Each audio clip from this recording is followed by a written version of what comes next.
बिस्मिल्लाहिर्रहमानिर्रहीम, अस्सलाम वालेकुम नाजरीन। कप्तान ने बगल बजा दिया है। 26 नवंबर बरोज हफ्ता दिन 1 बजे इस्लामाबाद की बजाय पिंडी पहुंचना है। पिंडी में GHQ है और GHQ के अंदर ना सिर्फ वहां पर एक कमान तब्दील होनी है 29 नवंबर को, और उस नवंबर की तब्दीली के बाद फिर सूरत हाल पाकिस्तान की मुख्तलिफ होगी। इमरान खान अपने मुतालबात के लिए ना सिर्फ GHQ का दरवाज़ा खटखटाएंगे बल्कि उनको इस बात पर कन्विंस भी करेंगे कि अपनी रविश बदलो, अपने तरीक़ेकार को बदलो और अपनी जो तुमने हमसे ज़्यादतियाँ की हैं उन ज़्यादतियों को जो है अब वो रिवर्स करो और हमें एक और मौका फ़राहम करो। ये मौका फ़राहम करना जो है, ये मौका लेने के लिए इमरान खान अब 26 नवंबर बरोज़ हफ्ता दिन 1 बजे GHQ के बाहर खड़े होकर ना सिर्फ खुद उस एहतजाज का हिस्सा बनेंगे बल्कि वो पाकिस्तान की मुक़्तदर हलकों से, एजेंसियों से ये मुतालबा करेंगे कि खुदारा अब भी समझ जाओ। एजेंसीज़ को कहेंगे कि वो वक्त याद करो जब तुम हमें नवाज़ और जरदारी की करप्शन की दास्तानें सुनाया करते थे।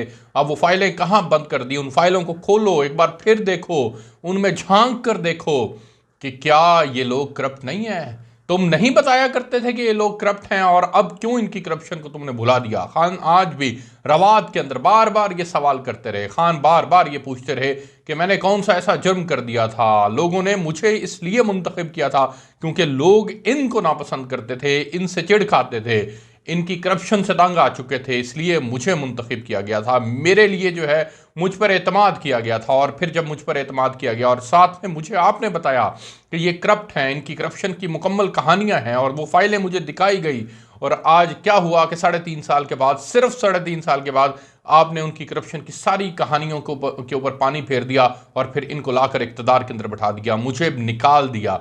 बाहर के मुल्क ने साइफर के ज़रिए से एक साजिश की, उस साजिश में आप लोग जो हैं, इस्टेब्लिशमेंट जो है वो मोहरे के तौर पर जो है उसने काम किया और मोहरे के तौर पर काम करते हुए मुझे इक़्तिदार से अलग कर दिया। वो कहते हैं, उन्होंने कहा हैदराबाद के अंदर कि मुल्क का 88% बिजनेसमैन तबका कहता है कि सागदार की पॉलिसीज ठीक नहीं है, मुल्क गलत सिमत के अंदर जा रहा है। मुल्क के अंदर इस वक्त जो डायरेक्शन है वो डायरेक्शन इकोनॉमिक इंडिकेटर्स को लेकर के अच्छी नहीं है, बल्कि मुल्क के अंदर तनज़ली का जो है वो सामान है। और फिर ये भी पूछा इमरान खान ने कि बताओ 7.5 माह के अंदर इनकी जानिब से कोई एक इंडिकेटर अच्छा हुआ हो। इकोनॉमिक सर्वे ऑफ पाकिस्तान जो इनके दौर के अंदर जारी हुआ उसमें बताया गया कि इमरान खान के दौर के अंदर 17 साल में सबसे अच्छी प्रोग्रेस हो चुकी थी, पाकिस्तान तरक्की कर रहा था, 5.6 GDP था। तो फिर क्या हुआ कि GDP भी 5.6 से नीचे आ गया और फिर हालात भी जो है वो इनके कंट्रोल में नहीं रहे।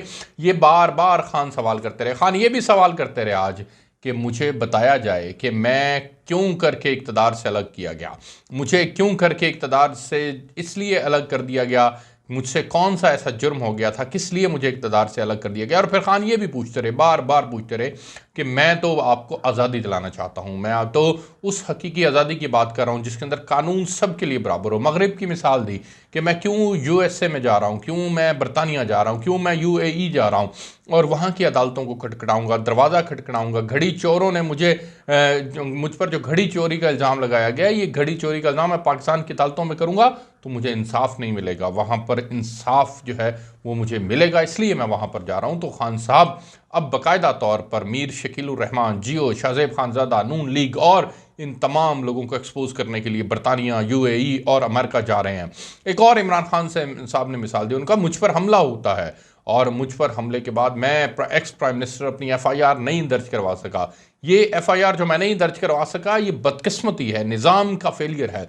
निज़ाम इंसाफ नहीं देता। इंसाफ इसलिए नहीं देता क्योंकि यहाँ पर ताकतवर कुछ के इख्तियारात कुछ और हैं और कमज़ोर के पास चूँकि इख्तियार नहीं है तो इसलिए ताकतवर हमेशा जीत जाता है। जुल्म का निज़ाम है यहाँ पर। और फिर उन्होंने हज़रत अली की मिसाल भी दी कि जुल्म का निज़ाम जो है वो नहीं चल सकता, इंसाफ पर मबनी निज़ाम ही जो है वो चल सकता है। तो ये इमरान खान की आज की मुकम्मल तकरीर का मतन था जो मैंने आपके सामने रखा। उन्होंने कहा कि मैं पाकिस्तान का सबसे पॉपुलर लीडर हूँ, मुझे कोई ज़रूरत नहीं है। मैंने दुनिया भर के अंदर जो है वो जा कर के लोगों से ना सिर्फ शौकत खानम के लिए पैसा इकट्ठा किया, तहरीक इंसाफ के लिए पैसा इकट्ठा किया।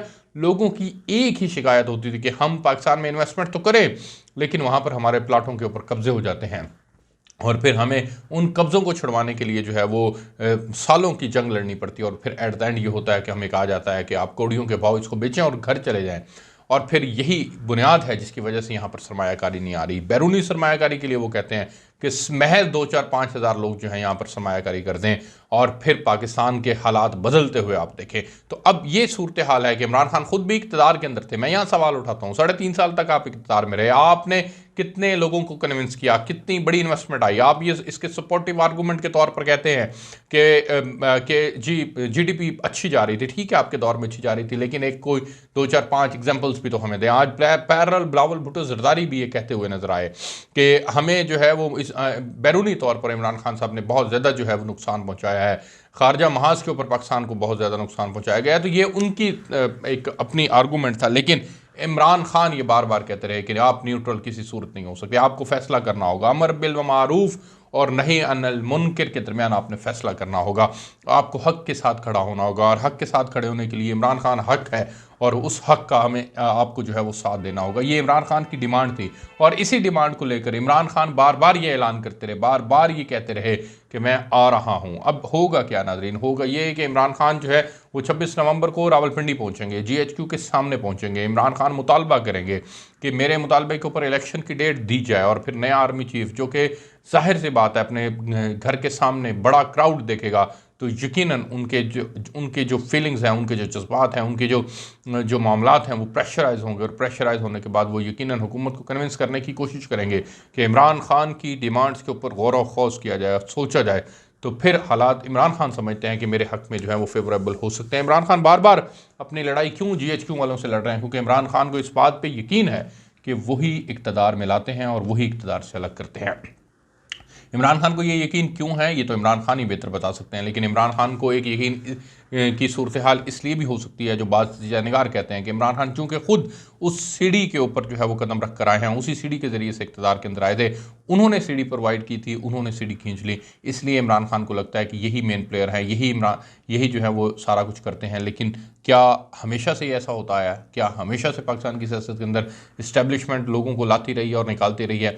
पाकिस्तान की इस्टेब्लिशमेंट जो है वो 18 को 20 भी कर सकती है, 19 को 20 भी कर सकती है, लेकिन वो 15 को 20 और 10 को 20 नहीं कर सकती। लिहाजा इस्टेब्लिशमेंट का एक महदूद किरदार ज़रूर है, उसको डिनाई नहीं किया जा सकता। लेकिन इमरान खान के लिए इस वक्त सबसे बड़ी तरजीह ये है कि किसी तरह से इनको जो है वो समझाया जाए, अपने प्रेशर के ज़रिए से, अपना अवामी प्रेशर के ज़रिए से इनको समझाया जाए और इनको कहा जाए कि आपने जो इक़्तिदार के अंदर रहकर जो है वो हमें इक़्तिदार से निकाल कर जो गलती की है वो उस गलती को अपनी को रिवर्स करें। दूसरा जो सबसे बुनियादी बात इमरान खान बार बार करते रहे वो था कि मैं एक एक्स प्राइम मिनिस्टर हूँ और मैं जब FIR में किसी एक आदमी का नाम लेता हूँ और वो आदमी जो है वो अपने आप को कानून से बालातर समझता है, मैं उसके ख़िलाफ़ जो है वो FIR नहीं कटवा सका। IG ने कहा कि मुझे आप माइनस कर दें, मैं ये काम नहीं कर सकता और मेरे छोटे छोटे बच्चे हैं। तो क्या पाकिस्तान के अंदर इतनी ताकतवर शख्सियात मौजूद हैं? तो ये इमरान खान बुनियादी तौर पर जो है वो आज सवाल करते रहे हैं।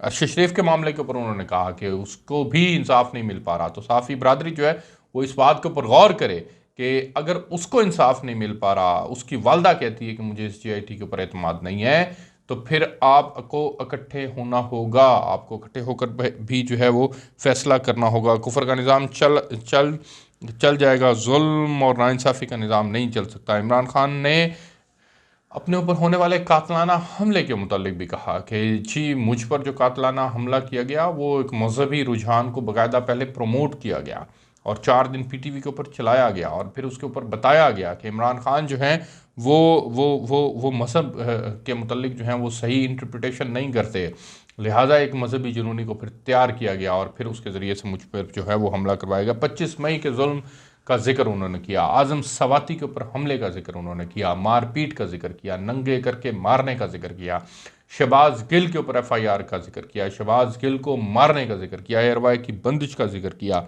एजेंसियों, यहाँ तक उन्होंने कहा कि एजेंसीज़ के लोगों ने जो है वो बाकायदा तौर पर बंदे हायर किए और बंदे हायर करके जो है वो उन्होंने ना सिर्फ मुझे मारने की कोशिश की गई बल्कि उन्होंने कहा कि हम मेरे घर के अंदर डिवाइसेस भी लगाई गई, लोगों को हायर किया गया ताकि मालूमात जो हैं वो ले सके।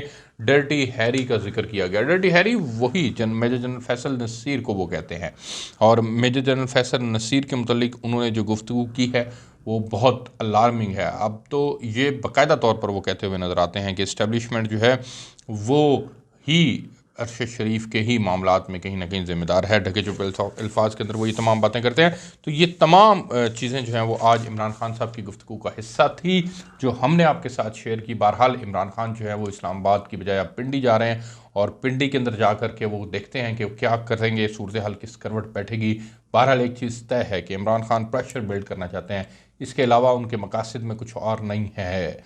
और वो प्रेशर बिल्ड करके इस्टेब्लिशमेंट का जो रुझान है, जो रुख है, उनका जो रुख उनकी जानिब से हट चुका है, वो अपनी जानिब करना चाहते हैं। ये बुनियादी तौर पर उनका मकसद है।